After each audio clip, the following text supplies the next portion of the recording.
आदाब दोस्तों, welcome to अच्छा साथी चैनल। आज हम उस अजीम शख्स के मुताल्लिक बात करेंगे जो काव्य रचना का बेताज बादशाह था। जी हाँ साथियों, डॉक्टर कंवर बेचैन को खिराज अक़ीदत पेश करते हैं।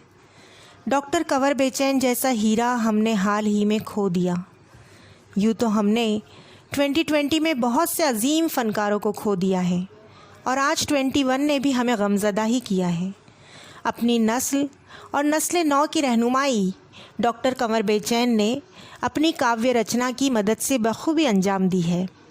समाज में चेतना जगाने का काम वही फ़नकार कर सकता है जिसे अपने देश और देशवासियों से मोहब्बत हो और जो एक इनक़लाब पैदा करने की दिल में तमन्ना रखता हो। ये तमाम खूबियाँ डॉक्टर कंवर बेचैन में कूट कूट कर भरी हुई थी। उनकी काव्य रचना पर एक नज़र डालते हैं तो आपको अंदाज़ा हो जाएगा। हो के मायूस ना यूँ शाम से ढलते रहिए, हो के मायूस ना यूँ शाम से ढलते रहिए, ज़िंदगी घोर है सूरज से निकलते रहिए। डॉक्टर कंवर बेचैन अपनी बेमिसाल कविताओं के लिए ना सिर्फ़ अपने मुल्क में बल्कि दिगर ममालिक में भी बहुत हरदिल अजीज़ थे। उनकी अज़मत देखिए। उसने मेरे छोटेपन की इस तरह इज़्ज़त रखी, उसने मेरे छोटेपन की इस तरह इज़्ज़त रखी, मैंने दीवारें उठाई, उसने उन पर छत रखी।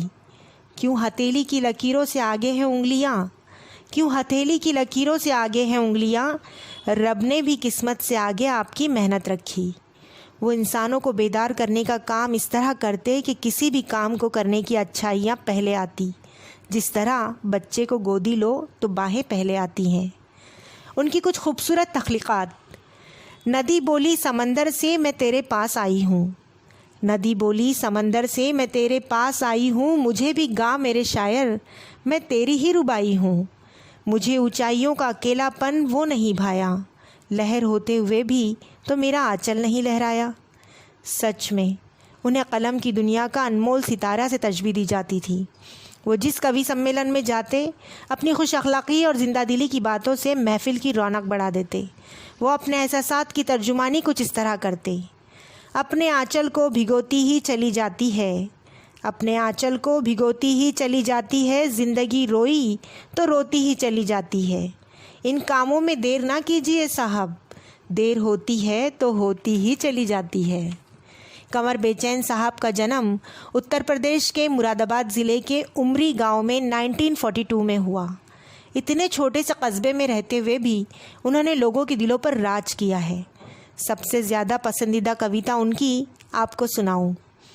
बादल जो नभ में खड़ा मिला, माना के आंसुओं से बड़ा मिला, लेकिन जो बूंद प्रतीक्षा में है, आँखों के द्वार खड़ी होगी।